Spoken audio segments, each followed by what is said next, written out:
할렐루야. 오늘 함께 예배하는 우리 귀한 은혜 영광의 성도님들을 주님의 이름으로 사랑하고 축복합니다. 오늘 새해 첫날 2025년을 여는 이 새해 첫날에 우리 사랑하는 교우들 한 자리에 모여서 우리 가족들과 함께 자녀들 예배드리게 하신 그 하나님의 깊은 사랑과 은혜를 감사하고 찬송을 드립니다. 또 우리 함께 같이 이렇게 신앙생활하고 또 올 한 해를 같이 달려갈 수 있는 다 동역자들인데 얼마나 감사한지 모르겠어요. 우리 이 시간 좌우 옆에 바라보시면서 새해 첫날 함께 예배 드릴 수 있어서 감사합니다. 기쁩니다. 그렇게 서로 인사하실 수 있기를 바랍니다.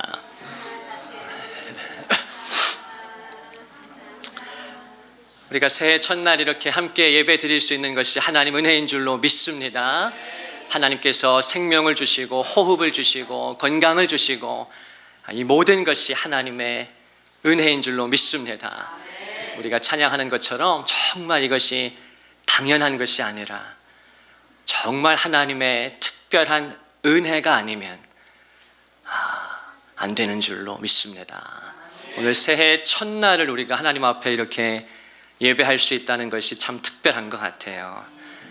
이 새해 첫날 또 우리 귀한 성도들 놀러 가지 않고 해돋이 보러 가지 않고 여행 가지 않고 이렇게 새해 첫날 하나님 앞에 나와서 경배하고 찬양할 수 있다는 것이 또 작년에 우리 모리 워십을 하나님 세워주셔서 오늘도 너무나 아름다운 찬양으로 하나님 내가 지금까지 지내온 것이 하나님 은혜입니다. 또 나는 예수님으로 충만하기를 원하고요. 또 올 한 해 하나님이 나를 통해 너를 통해 우리를 통해 하실 일들을 기대합니다.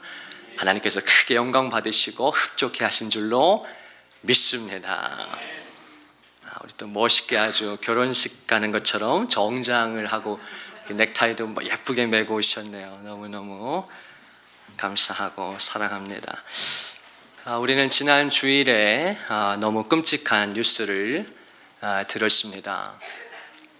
저는 아침에 예배 준비로 전혀 몰랐다가 그날 하루를 다 마치고 우리 사랑하는 성도님 가정과 식사하는데 그 자리에서 이제 그 성도님이 저한테 알려주신 거예요. 여객기가 큰 사고가 있었다고. 그래서 전 처음에 얼마 전에 그 러시아에 의해서 추격된 그 여객기가 있지 않습니까? 하웨이에.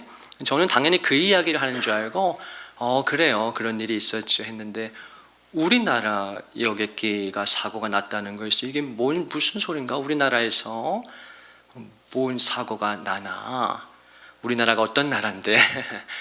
그랬는데 여러분 잘 아시는 것처럼 지난 주일날 올해를 마무리하는 마지막 주일에 우리 사랑하는 성도님들은 하나님 앞에 나와서 예배 드릴 수 있었지만 그날 우리가 예배를 드리기 전에 그 아침에 여객기가 그만 불시에 착륙하게 되고 또 불안전하게 착륙하고 결국 활주로 끝에서 왜 그게 그렇게 돼 있는지 도저히 이해할 수가 없는데 참 너무 가슴 아프게 부딪히게 되고 그대로 그냥 끔찍한 그 얼마나 무섭고 얼마나 두려웠겠어요. 얼마나 이게 정말 있어서는 안 되는 정말 있을 수 없는 일이 그러나 우리 눈앞에 현실로 버젓이 그냥 이게 무슨 지금 드라마가 아니고 눈앞에 펼쳐진 대한민국에서 2020 이제 5년인데 벌써 우리 눈앞에 펼쳐진 180명 가까이 그냥 하루아침에 그거 어떡할 거예요? 여러분 뉴스를 통해서 기사를 통해서 다 보셨겠지만은 결혼을 석 달 앞둔 예비 신혼부부가 여행을 갔다가 이제 벌써 올해네요. 올해 3월 달에 결혼이 예정돼 있는데 그만 사고를 당했고 또 아내를 잃고 어린 딸과 함께 이제 살아가야 하는 또 젊은 아빠의 남편의 그 마음 또 그 아내가 둘째를 임신해서 아마 여행 가기 직전에 남편에게 이렇게 알려줬던 것 같아요. 서프라이즈로. 그리고 이제 갔다 와서 파티를 아마 준비했을 텐데 남편은 또 얼마나 설렜겠어요. 두 번째 아이를 이제 내 식구가 되는 거니까 얼마나 들떠 있겠어요. 근데 뭐 상상할 수 없는 일이 그렇게 아내를 잃어버리고 이제 그 작은 어린 딸하고 어떻게 한평생을 살아갈 수가 있겠어요. 또 엄마를 잃은 아들,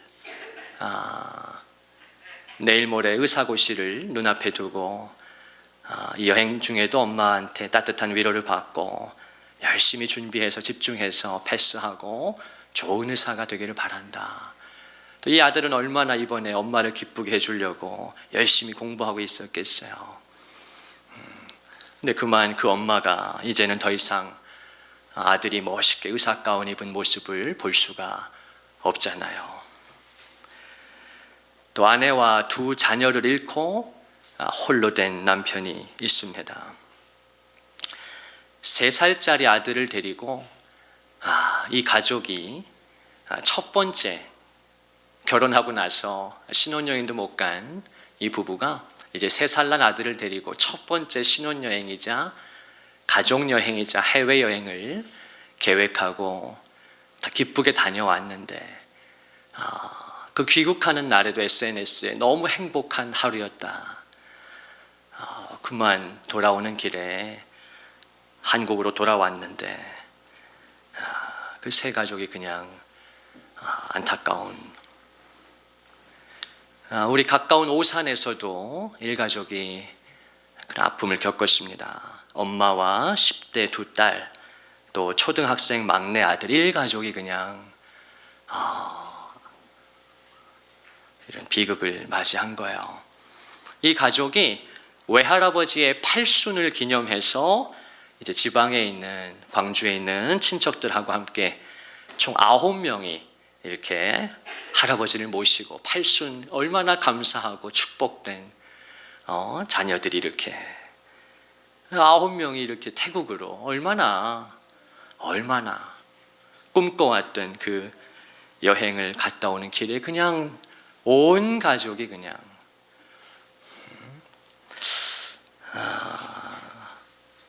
여러분 우리가 이 아픔에 함께하고 또 교회로서 또 우리가 그리스도인으로서 함께 기도하는 이 특별한 기간이 되기를 바랍니다. 제가 어제도 우리 사랑하는 형님 같은 우리 목사님께 전화를 드렸더니 거긴 큰 교회니까 이제 어제 31일 날 윷놀이도 하고 온 교인이 식사도 하고 이렇게 그러고 나서 이제 마지막 송병신 예배를 계획했는데 다 취소하고 예배만 드린다고 그냥 같이 기도해야 할 줄로 압니다. 하나님께서 불쌍히 여겨주시고 유가족들 위로해 주시고 또 전 국가적인 지금 정부도 마비돼 있고 경제도 좋지 않고 사회까지 이렇게 어두움의 그림자가 있는데 우리 온 교회가 또 성도들이 기도해서 하나님께서 대한민국을 살려주시고 치유해 주시고 갈등을 봉합시켜 주시고 회복시켜 주시기를 또 특별히 유가족들에게는 살아갈 수 있는 포기하지 않는 힘을 달라고 같이 기도해 주시기를 바랍니다. 찰스 스펄전은 평생에 그런 기도를 하나님 앞에 올려드렸습니다. 우리 기독교 역사상 가장 위대한 설교자라고 하는 그 스펄전 목사님이 그런 기도를 하나님 앞에 드리고 성도들과 종종 나누었습니다. 주여, 저는 너무 연약합니다. 어느 순간에도 죽을 수 있다는 사실을 기억하게 하옵소서. 그 일은 이른 아침, 정오, 저녁, 한밤중, 새벽 어느 때든지 일어납니다. 저는 어떤 장소에서도 죽을 수 있습니다. 제가 죄의 장소에 있다면 거기서 죽을 수 있습니다. 제가 감사하게도 예배의 자리에 있다면 거기에서 죽을 수도 있습니다. 저는 거리에서 죽을 수 있습니다. 오늘 밤 옷을 벗다가 죽을 수도 있습니다. 저는 자다가 죽을 수 있습니다. 내일 아침 일하러 가기 전에 죽을 수도 있습니다. 저는 어떤 일을 하다가도 죽을 수 있습니다. 이 스펄전 목사님은 기독교 역사상 모든 설교자들 가운데 가장 역동적인 설교를 했던, 풍채도 좋으시고 그의 음성은 힘이 있고 탁월해서 얼마나 깊은 감화를 주었는지 모릅니다. 죽어가는 영혼들이 그의 설교를 듣고 다 회복되었고요, 마른 뼈와 같은 성도와 가정들이 그의 설교를 듣고 군대로 일어서는 그런 많은 역사를 감당했던 귀한 목사님이에요.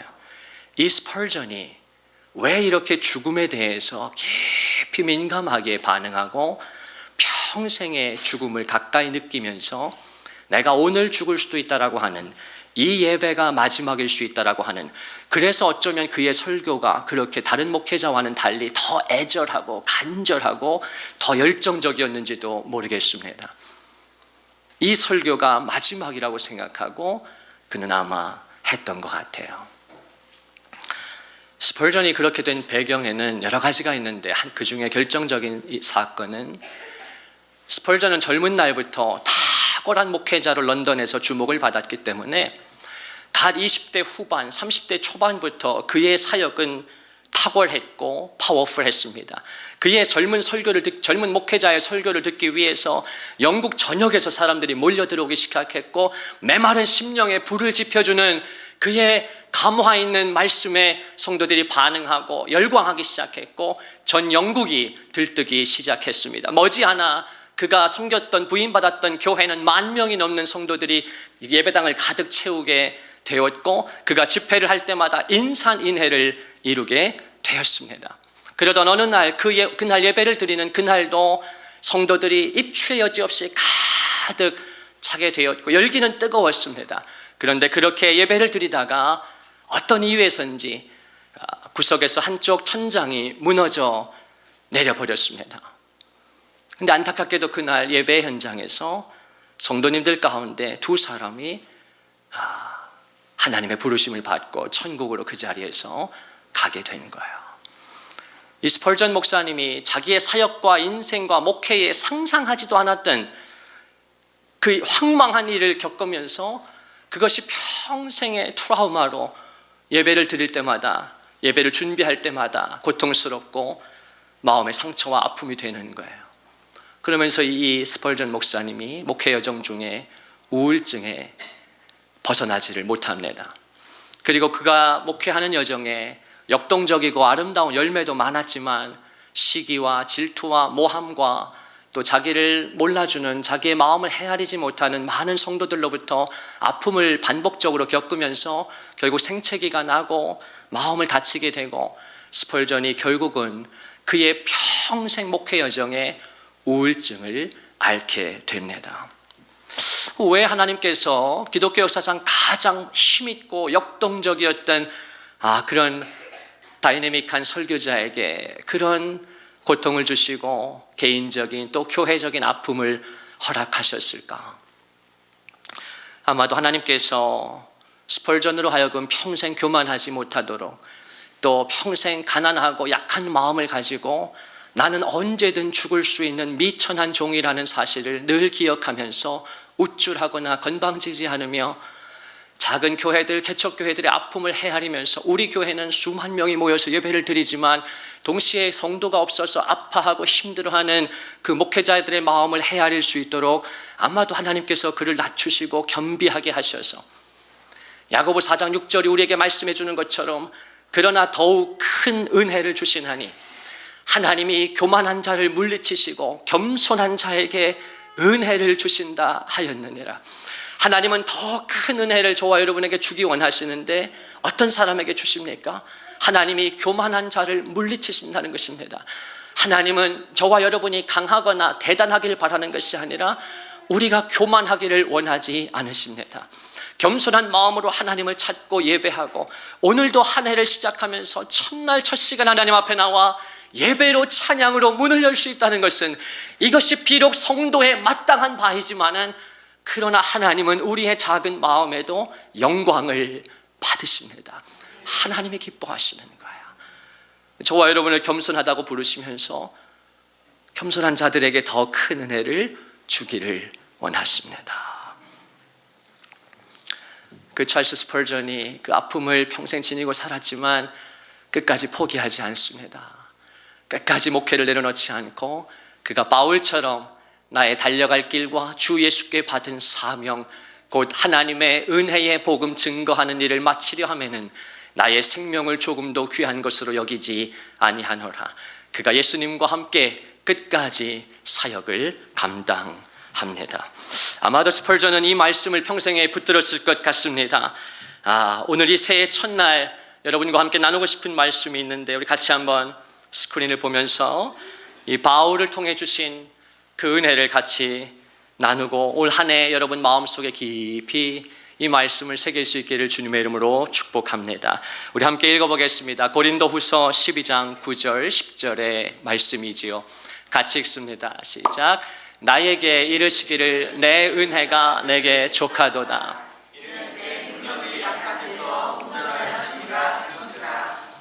그러므로 도리어 크게 기뻐함으로 나의 여러 약한 것들에 대하여 자랑하니리. 이는 그리스도의 능력이 내게 머물게 하려 함이라. 그러므로 내가 그리스도를 위하여 약한 것들과 능욕과 궁핍과 박해와 곤고를 기뻐하노니 이는 내가 약한 그때에 강함이라. 아멘 아멘. 나에게 이르시기를 내 은혜가 너에게 족하도다. 내 은혜가 너에게 충분하도다. 다윗이 시편 23편에서 고백한 것처럼 하나님, 주께서 원수의 목전에서 내게 상을 차려주시고 기름으로 내 머리에 부으시니 그의 인생의 고통에 얼마나 순간들이 많았습니까? 얼마나 그의 삶의 상처가 많고 아픔이 많았습니까? 부모에게도 인정받지 못하고 어디 가서도 내세울 것 없었던 막내 아들, 그러나 하나님이 택하시고 기름 부으셔서 이스라엘의 주권자를 삼으셨고, 그러나 그의 삶에 그의 여정에 얼마나 많은 고통과 눈물과 아픔이 있었습니까? 큰 아들이 자신을 배신하기도 하고요, 군대를 일으켜서 결국 아들과 전쟁을 치러야 했고 내가 죽어야 하는데 그 아들을 죽일 수밖에 없었던 그 참혹한, 자신의 범죄로 인해서, 욕망으로 인해서 자신의 절친이자 충신이자 우군이었던 우리아를 죽이기도 하고요. 그의 삶의 파란만장한 삶 속에서 다윗이 그러나 자신의 죄악을 아파하고 통회하고 하나님의 긍휼과 자비를 구하면서, 그러나 하나님이 끝까지 그를 버리지 않고 포기하지 않으시고 다윗을 붙들어 주시지 않습니까? 그가 인생의 마지막에 주님 앞에 고백한 것이 무엇입니까? 주께서 원수의 목전에서 내게 상을 베풀어 주신다. 내 삶에 원수가 있었고 내 삶에 고통스러운 순간들이 있었지만 하나님 그 자리에서도 내게 상을 베풀어 주시고 성령의 기름으로 내 머리에 부으셨으니 내 잔이 넘치나이다. 하나님의 은혜가 내게 충분합니다. 나에게 이르시기를 내 은혜가 너에게 족하도다. 이는 내 능력이 약한 데서 온전하여짐이라 하신지라. 내 능력이 약한 데서 온전하여짐이라. 여러분, 하나님의 능력이 우리의 약함 가운데서 온전해진다고 말씀하는 것입니다. 그러므로 바울이 어떻게 합니까? 말씀을 같이 보시겠습니다. 그러므로 도리어 크게 기뻐함으로 나의 여러 약한 것들에 대하여 자랑한다고 바울이 고백하게 된 것입니다. 여러분, 이 본문이 어떤 본문입니까? 여러분 잘 아시는 것처럼 바울이 육체의 가시를 제거해 달라고, 그것이 안질이었는지 혹은 간질이었는지 어떤 고통인지 알 수 없지만 바울을 망신스럽게 만들고 사람들 앞에서 작아지게 만들고 부끄럽게 만들었던 육체의 연약함 아닙니까? 그걸 고쳐달라고 바울이 3번 하나님 앞에 간구하는데 하나님께서 바울을 치료해 주신 것이 아니라 그를 강하게, 그를 사람들 앞에서 미천하고 부끄럽지 않게 멋있게 세련되게 만들어 주신 것이 아니라 하나님 바울에게 말씀으로 응답하시지 않습니까? 사랑하는 아들아, 내 은혜가 너에게 충분하다. 내 능력은 약한 데서 온전하여지는 것이다. 근데 바울이 깊은 기도 가운데 하나님의 응답을 받고 그의 병이 나은 것이 아닌데, 그의 약함이 사라진 것이 아닌데 그의 내면의 변화가 일어나지 않습니까? 바울이 기뻐하게 된 것입니다. 문제가 그대로 있는데, 약함이 그대로 있는데 그의 내면의 변화를 하나님께서 허락하신 것입니다. 새 마음을 주신 것이지요.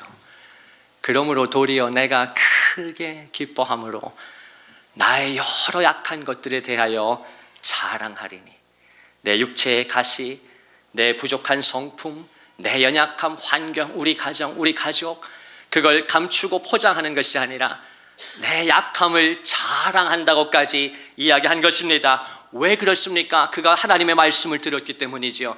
바울아, 내 능력은 약한 데서 온전해지는 것이다. 너의 문제가 없어져야, 네가 멋있어지고 완전해져야 내 능력이 드러나는 것이 아니라, 그리스도의 능력은 너의 문제 가운데 네가 약하기 때문에, 너의 성품이 부족하기 때문에, 너에게 이것이 없기 때문에, 너의 육신의 그 연약함이 있기 때문에 거기에서 그리스도의 능력이 드러난다고 가르쳐 준 것입니다. 그러므로 바울이 내 약한 것들을 감사하고 자랑하리니, 왜 그렇습니까? 그걸 통해서 그리스도의 능력이, 하나님의 임재가, 그분의 사랑과 인자하심과 영광이 내게 머물 수만 있다면 나는 오히려 감사한다고 고백한 것입니다. 그리고 그가 그 다음 절에 뭐라고 이야기합니까? 우리 한 번 더 같이 읽어보겠습니다. 시작. 그러므로 내가 그리스도를 위하여 약한 것들과 능욕과 궁핍과 박해와 곤고를 기뻐하노니 이는 내가 약한 그때에 강함이라. 아멘, 아멘. 내가 약한 그때에 강함이라고 하는 사실을 깨달은 것입니다. 뭐가 강합니까? 나는 약한데, 나는 이렇게 부족한 사람이고, 성품도 아름답지 못하고, 용서하지 못하고, 다른 사람을 품어주지 못하고, 또 이런 육체 연약함이 있고, 이런 가정에, 이런 환경에 이런 연약함이 있는데, 그 약함을 하나님께서는 선으로 바꾸시고, 네가 약하기 때문에 교만하여질 수가 없는 것이고, 네가 약하기 때문에 겸손하게 오늘도 1월 첫날에 예배를 드리는 우리 사랑하는 성도들처럼 네가 겸손한 마음으로 나를 찾으니 나는 너에게 더 큰 은혜를 줄 것이고, 너의 삶을 세상적인 강함이 아니라 그리스도의 능력으로 강하게 만들어 주실 줄로 믿습니다. 감사할 수 있는 삶 말입니다. 기뻐할 수 있는 삶 말입니다. 강하고 핍박이 없고 물질이 넘쳐나고 삶이 풍요로우면 기쁨이 있고 보람이 있고 만족이 있는 것이 아니라, 세상은 늘 그렇게 우리를 유혹하고 설득하려고 하지요. 그러나 저와 여러분, 지난 삶 속에 수십 년의 삶의 여정에 다 해보았지 않습니까? 힘을 가지려고도 해봤고, 부를 축적하려고도 해봤고, 건강을 위해서도 애써보셨고, 많이 노력해 보셨지 않습니까? 그것이 우리를 기쁘게 하던가요? 보람차게 하던가요? 행복하고 만족스럽게 하던가요? 그렇지 않다는 걸 거듭거듭 경험할 때 성도는 뭘 깨닫습니까? 우리의 만족은 오직 그리스도 안에 있다라고 하는 사실을, 우리의 만족과 기쁨은 오직 하나님만이 주실 수 있다라고 하는 사실을 경험하게 되는 것입니다.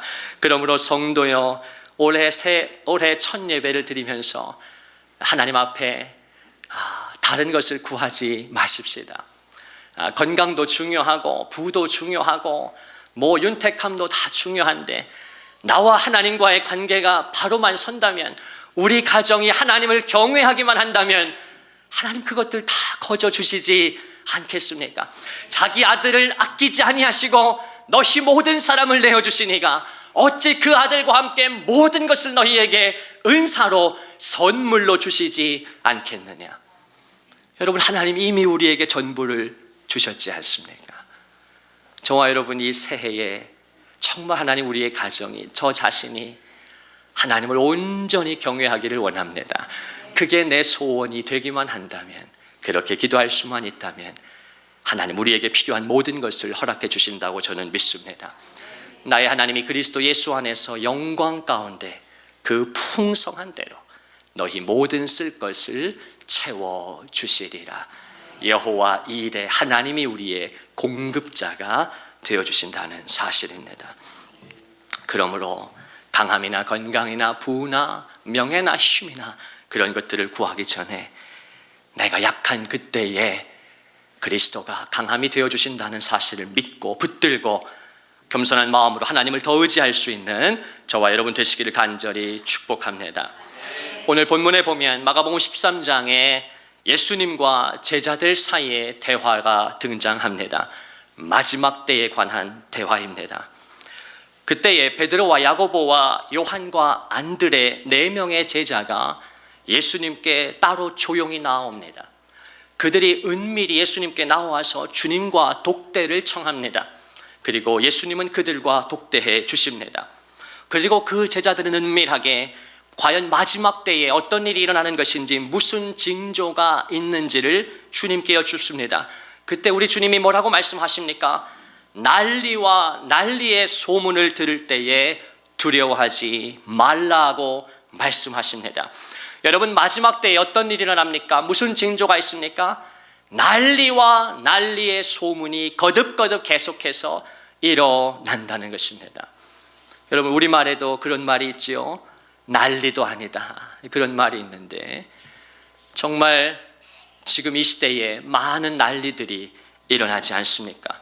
말도 안 되는 사고가 우리 눈앞에 버젓이 한 해를 마무리하는 그 시점에 또 새해를 열면서 우리 한국 땅에 저와 여러분에게, 교회에게, 성도들에게 하나님은 말씀하시고 계시하시지 않습니까? 상상할 수 없는 일들이 우리 눈앞에 펼쳐집니다. 앞으로도 계속될 것입니다. 난리와 난리가 꼬리에 꼬리를 물고 일어난다는 것입니다. 이미 이것은 현재 진행형이지 않습니까?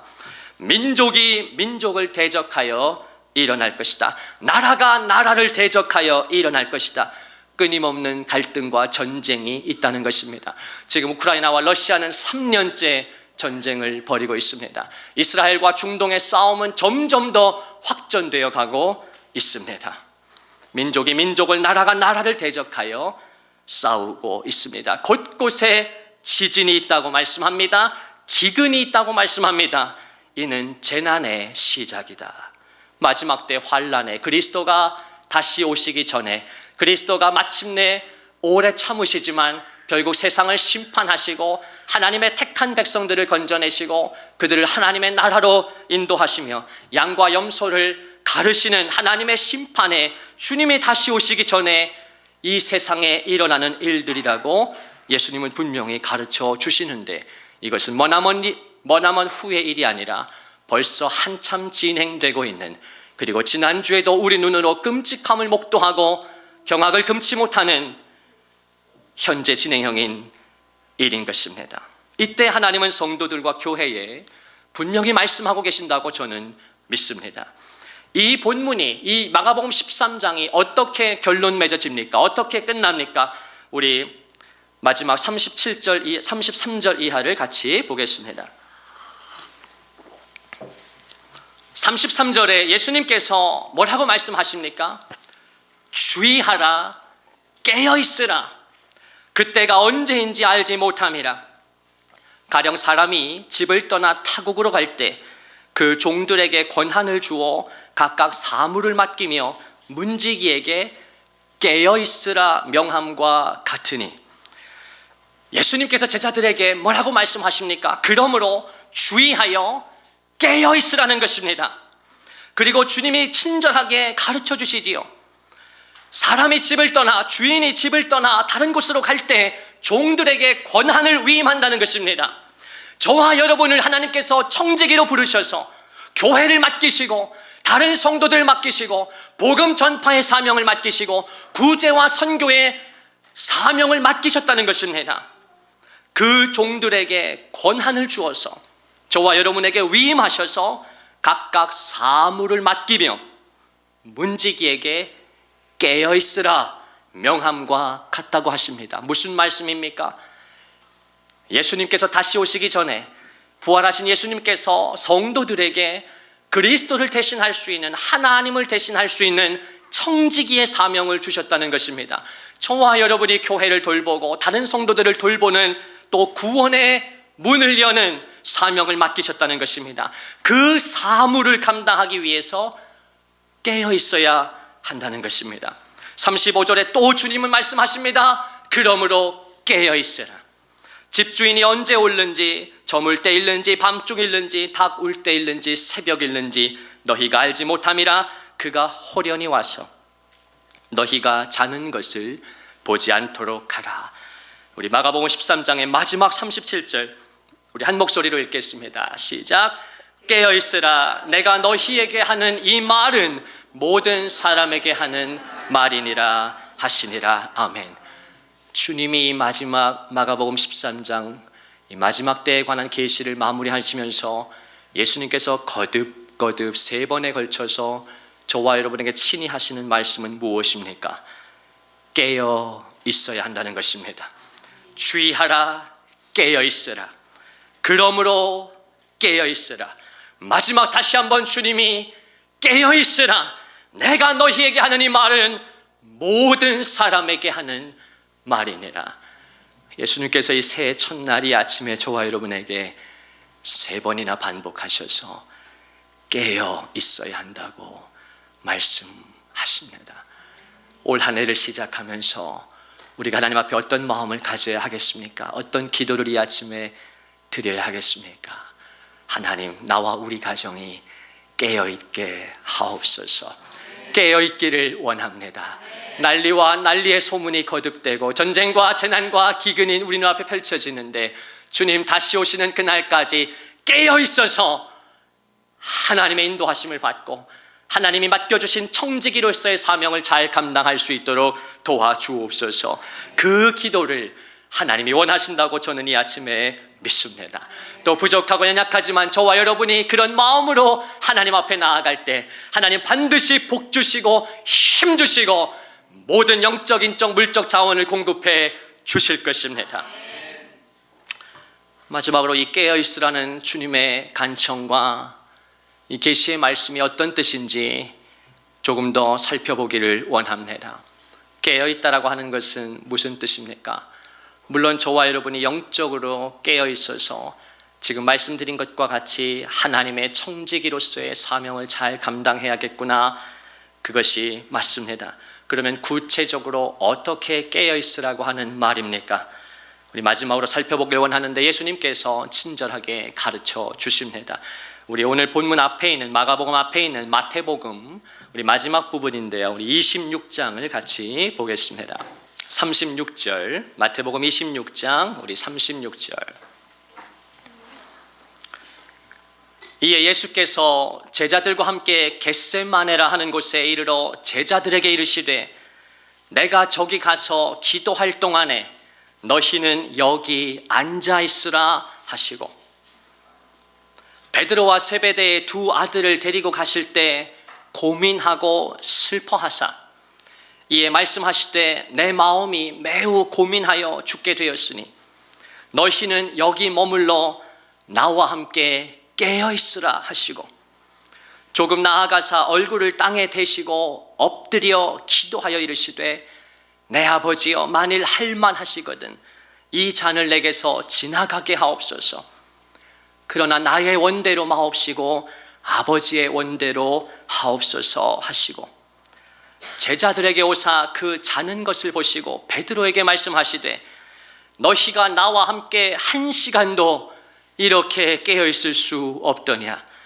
우리 41절 함께 읽겠습니다. 시작. 시험에 들지 않게 깨어 기도하라. 마음에는 원이로되 육신이 약하도다. 아멘. 예수님께서 십자가를 지시기 전에 마지막 하나님 앞에 겟세마네에서 모든 걸 걸고 기도하시는 장면입니다. 그때 예수님이 11 제자들을 데리고 겟세마네로 올라가십니다. 그런데 우리가 읽었던 본문 36절을 주의해서 보시면 이상한 점을 보게 됩니다. 예수님이 그 11 제자를 향해 이렇게 말씀하시지요. 내가 저기 가서 기도할 동안에 너희는 여기에 머무르라는 것입니다. 앉아 있으라.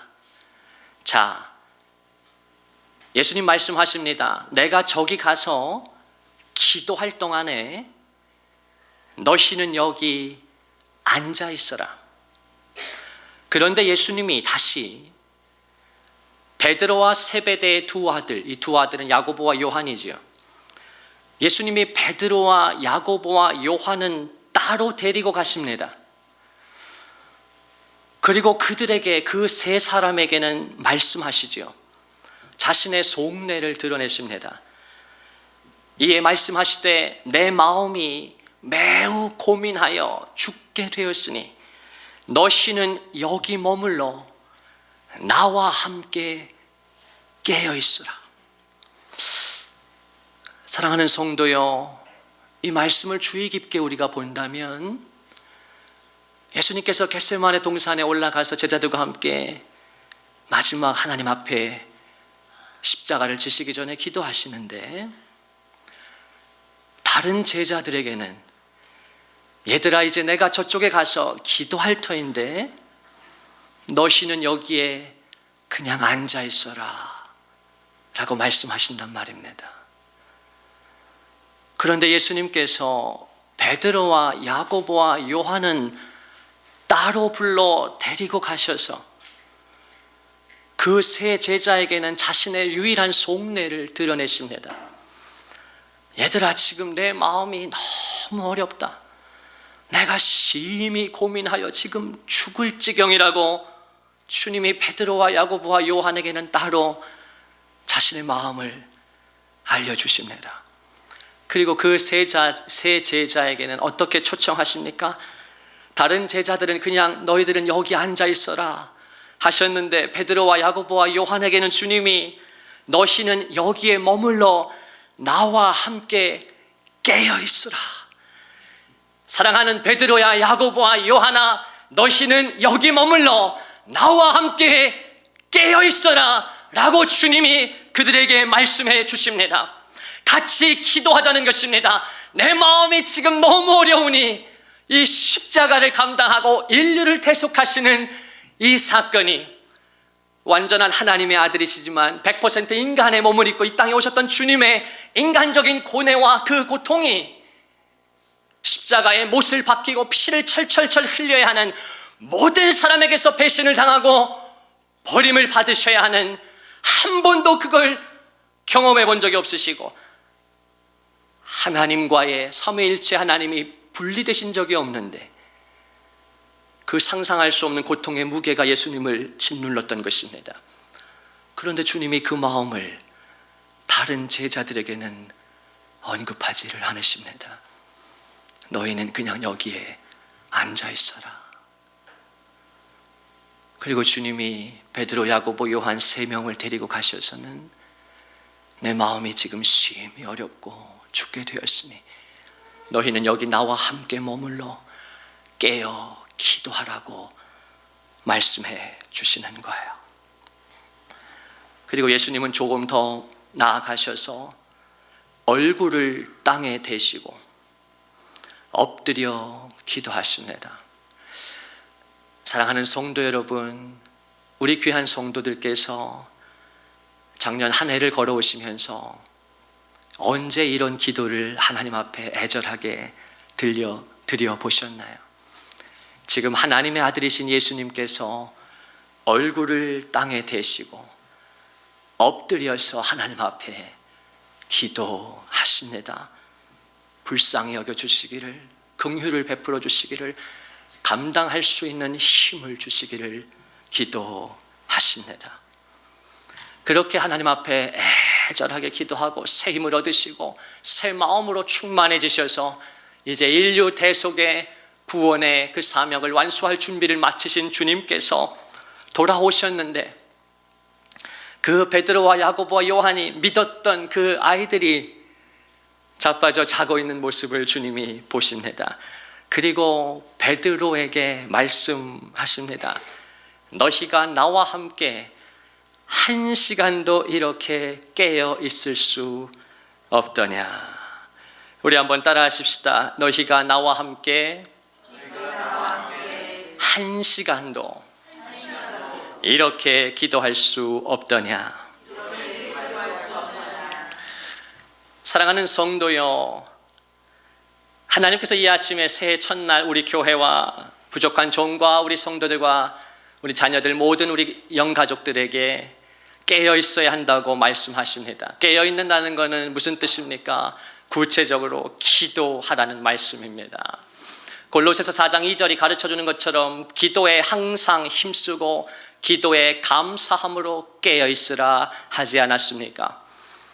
그런데 예수님께서 특별하게 베드로와 야고보와 요한을 초청하셔서는 그들에게 구체적으로 깨어있는 방법을 말씀하시는데 너희가 한 시간도 이렇게 깨어있을 수 없느냐?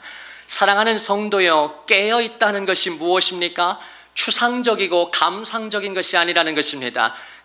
주님이 말씀하시는, 주님이 가르쳐 주시는 깨어있으라는 명령은 무엇입니까? 한 시간을 기도하라는 것입니다. 너희가 나와 함께 한 시간도 이렇게 깨어있을 수 없더냐? 주님이 정확하게 말씀하시는 거예요. 베드로와 야고보와 요한에게 너희가 이렇게 한 시간도 기도할 수가 없느냐? 여러분, 제가 왜 한 시간을 이렇게 강조하냐면 우리 성경이 처음 번역될 때 1960년대에 개역 한글이라는 버전으로 성경을 처음 번역할 때 이 말씀을 이렇게 번역하지를 않았습니다. 그때 우리나라 성경학자들이 한 시간이라고는 상상을 못한 거예요. 주님이 설마 한 시간 기도하라고 했겠냐? 한 시 동안도 기도할 수 없더냐? 이렇게 번역을 한 거예요. 그게 우리의 생각과 맞지 않습니까? 설마 주님이 한 시간을 요구하셨겠어요? 그 제자들에게? 이상하다. 예수님이 제자들에게 한 시 동안도 나랑 같이 기도할 수 없느냐라고 하셨을 것이다 라고 번역을 한 거예요. 나중에 후대에 7, 80년대 한국교회가 부흥하고 발전하면서 또 성경적인 지식이 늘어나면서 많은 사람들이 성경의 원문에 접근하기 시작하고 또 다른 성경 버전을 보다가 이 번역이 잘못되었다는 걸 알게 된 것입니다. 헬라어 원문에 보면 예수님은 정확히 한 시 동안이 아니라 한 시간을 명령하고 계신 것이었어요. 그리고 실제로 영어 성경에 보면 대부분의 영어 영역본은 다 1 hour라고 정확히 명시하고 있더라는 것입니다. 그래서 97년도에 성경을 개정할 때 지금 우리가 가진 성경처럼 너희가 나와 함께 한 시간도 이렇게 깨어있을 수 없더냐라고 새롭게 번역을 한 것입니다. 여러분, 놀랍게도 예수님께서는 한 시간을 기도하라고 말씀하신 거예요. 저는 최근에 어떤 성도로부터 그런 아주 기쁜 고백을 들었어요. 자기가 보통 출근하기 전에 한 30여 분 기도를 했는데 그렇게 이제 정신없이 기도하고 가다 보면 늘 아쉬움이 있고 기도를 하다 만 것 같고 그랬는데 이제는 기도를 좀 충분히 시간을 하나님 앞에 드리고 작정하고 여유 있게 기도를 시간을 확보했는데 훨씬 기도가 풍성하고 기도를 하는 것 같다고 얘기해 줘서 그런데 목회자는 정말 보람을 느끼고 기쁨을 느끼지요.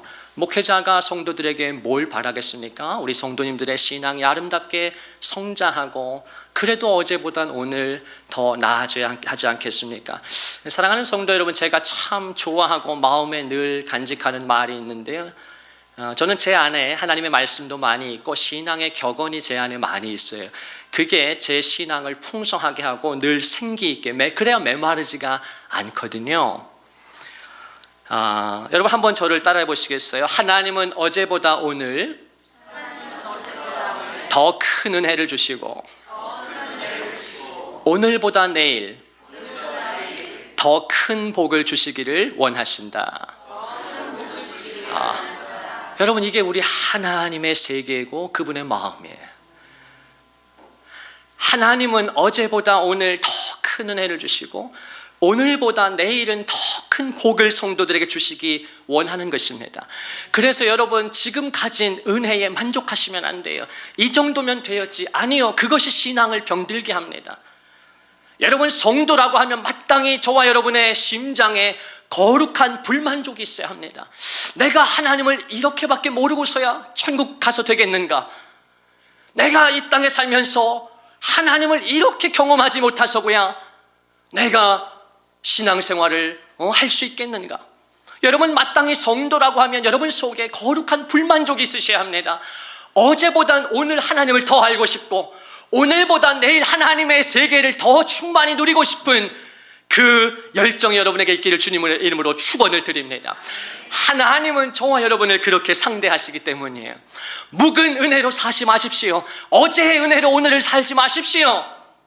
작년의 은혜로 올해를 살지 마십시다. 오늘 이 예배로부터 하나님 새 은혜를 주시고 더 새 은혜를 주시고 날마다 새 은혜를 주시고 매주 예배가 거듭될수록 예배가 뜨거워지고 강력해지고 내 찬양이 새로워지고 찬양을 하다가 하나님의 새로운 임재를 경험하고 찬양이 이렇게 깊고 풍성할 수 있고 이렇게 친밀할 수 있는 것이구나. 여러분, 어제의 영성으로 오늘 하나님을 찬양하지 마십시오. 주께서는 하루가 천년 같고 천년이 하루 같다 했습니다. 하나님은 늘 새로우신 분이기 때문이고 저와 여러분에게 늘 새로운 은혜를 주기를 원하십니다. 여러분, 하나님은 그런 분이에요. 무슨 얘기가 제 격에 왔죠? 어제보다 오늘 더 큰 은혜를 주신다. 그래서 그 성도가 기도 시간을 확보했다는 거예요. 여러분, 목회자가 성도들에게 기대하는 건 바로 그런 것입니다. 어제보단 오늘 우리 성도들의 영적 수준이 나아야 되잖아요. 작년보다는 올해 진보해야 되지 않습니까? 올해는 비약적인 진보와 영적 성장이 있게 되시기를 주님의 이름으로 축원드립니다. 예수님께서 제자들에게 모든 제자는 아니에요. 바돌로메에게 말씀하신 건 아니에요. 빌립에게 말씀하신 건 아니에요. 도마에게 말씀하신 건 아니에요. 그들은 그냥 여기 앉아 있으래요. 그 주님의 의중을 알긴 어렵지. 어떤 마음이셨는지는 성경이 거기까지만 증거하니까. 근데 예수님이 흥미롭게도 베드로와 야고보와 요한은 따로 부르셔서 자기의 속내를 드러내시며 나와 함께 깨어있어라, 나와 함께 기도하자 초대하신 거예요. 그리고 그 제자들에게 말씀하시는 거예요. 너희가 나와 함께 한 시간도 이렇게 기도할 수 없느냐. 여러분, 모든 성도가 한 시간을 기도할 수 있는 건 아니에요. 그러나 이 아침에도 하나님께서 내게 감동하신다면, 내게 도전을 주신다면 이왕 신앙생활하고 주님의 길을, 십자가의 길을 함께 걸어가는 우리 사랑하는 믿음의 동지들이 일반 제자처럼 그렇게 나아가는 것이 아니라, 여러분, 저와 여러분 다 부족하지만 베드로와 야고보와 요한처럼 하나님의 마음과 연합이 되어서 그분의 속내를 알려주시고 그분과 함께 기도하고 신앙생활하는, 못할 게 뭐가 있어요. 예수님이 지금 설마 그래서 우리 초창기 때 번역자들이 1시 동안이라고 번역했다니까요. 설마 1시간이라고 상상을, 10시간을 하셨겠지. 어떻게? 예수님이 우리를 너무 잘 알아. 베드로를 너무 잘 알아. 2시간만 했어도 얘네들 시도도 안 해볼 거 아셨어. 예수님이 1시간인데도 자잖아요. 자빠져 자잖아. 저와 여러분에게 주님은 별 기대감이 없어요. 최소한을 기대하고 요구하시는 것 같아요. 여러분, 이 아침에 감동이 되고 마음의 다짐이 된다면 새해에 하나님, 나와 우리의 가정과 자녀들이 주님 앞에 1시간씩 기도할 수 있게 되기를 바랍니다. 주님, 내가 이것을 주님의 음성으로 받아들이니 도와주시고 힘주셔서 정말 올 한 해를 마무리할 때는 나와 우리 배우자와 자녀들이 거침없이 1시간을 기도할 수 있는, 교회가 목회자를 중심으로 기도회를 뜨겁게 나아가고 함께 기도하자고 할 때 성도들이 득달같이 달려들어서 함께 기도의 불을 지필 수 있는, 마귀는 계속해서 불을 끄려고 하지만 예수님은 계속해서 기름을 부어주시니 거기에 나도 그 옆에 서서 소화전을 가지고 불 끄는 성도들이 아니라 그 옆에서 부채질을 하고, 목회자가 힘을 낼 수 있도록 부채질을 하고 그리스도가 계속해서 기름을 부으실 때 할 수만 있다면 내 한 몸을 불쏘시개로 드려서 주님의 아름다운 교회에 기도의 불이 꺼지지 않고 찬양과 예배가 활활 타오르는 그런 영적인 교회가 되기를 주님의 이름으로 간절히 원합니다. 그리고 그렇게 가정과 성도들에게 복 주실 줄로 믿습니다. 하나님을 경외하는 가정, 하나님을 사랑하고 예배하는 자녀들, 이 세대를 본받지 말고 오직 마음을 새롭게 함으로 변화를 받아 하나님이 기뻐하시고 선하시고 온전하신 뜻이 무엇인지를 헤아릴 수 있는 저와 여러분 되기를 바랍니다. 저는 지난주에 예배를 마치고 너무너무 이래서 내 설교가 길어지는 거예요. 참 미안하게 생각합니다. 우리 성도들 참 복이 있어요. 아멘. 복이 없다고 할 뻔했네. 모든 부정적인 언어, 더러운 말, 에베소 4장에 무릇 더러운 말은 입 밖에도 내지 말고 할 수 있는 대로 덕이 되는 말을 하여 소용 있는 대로 은혜를 끼치게 하라. 아멘 아멘. 목회자가 위축이 되어서 그래요. 성도들한테 하도 눌려 있어가지고 목차가 사도행전 28장의 마지막에 보면 사도들이 거침없이 담대하게 복음을 전했다고 했는데 하도 내가 여기 치이고 저기 치이다 보니까 설교가 좀만 길어져도 미안하고 참 목회자의 마음이 그래요. 제가 지난주에 예배를 드리고 다 마치고 나서 늦은 시간에 한 성도가 저를 찾아와서 너무너무 감사했어요. 목회자가 제일 기쁠 때 우리 성도들이 자신의 작은 믿음이지만 성장하는 모습을 나눌 때, 또 자기 아픔, 기도 제목을 쉐어해 줄 때 얼마나 목자가 고맙게 생각하고 기뻐합니까? 그 성도가 저를 찾아와서 내년에 우리 중고등부 계획에 대해서 막 저한테 거침없이 담대하게 쉐어해 주는 거예요. 근데 제가 그 말을 듣는데 제 가슴이 뜨거워지는 거예요. 너무너무 감사했어요. 그리고 목사님 교재를 바꿉시다. 제가 이제 교재를 권해드렸는데 준비하시면서 목사님 지금 이 교재는 우리 아이들하고는 맞지 않습니다. 너무 어렵습니다. 그래요? 이것도 어려울까요 우리 아이들한테? 이렇게 목사는 성도들과 우리 아이들을 몰라요. 기대치가 높거든요. 집사님 보실 때 우리 아이들한테 어렵대. 그러면서 나한테 교재를 하나 추천하는데 놀랍게도 그게 사실은 제 마음속에 있던 수년 전부터 우리 성도들 언젠가 한번 하려고 했던, 제가 이번 주에 신년 선물로 다 드릴 거예요. 그래서 제 마음에 성령께서 확증하신다는, 감동하신다는 생각이 들어서 우리가 교재도 그 자리에서 바꾸고 이제 내년 계획에 대해서 중고등부 하는데 저는 한 번도 생각해 보지 못했던 플랜을 이야기해 주는 거예요. 제가 들어도 재밌고 내가 중고등부를 하고 싶어. 그러니까 막 가슴이 뛰더라고.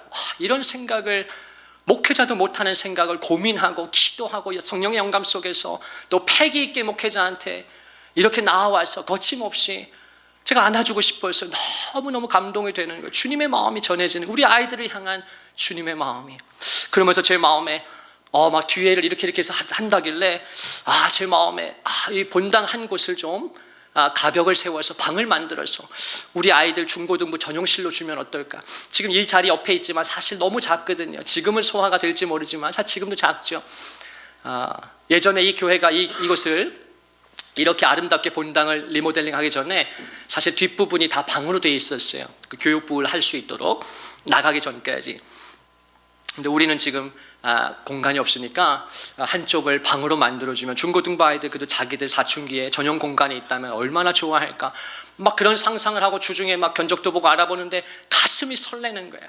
여러분, 그걸 하고 안 하고가 중요한 게 아니라 교재나 그런 게 중요한 게 아니라 중요한 것은 무엇입니까? 하나님은 저와 당신의 마음을 보시는 거예요. 여러분, 하나님은 나와 당신을 청지기로 부르는 것입니다.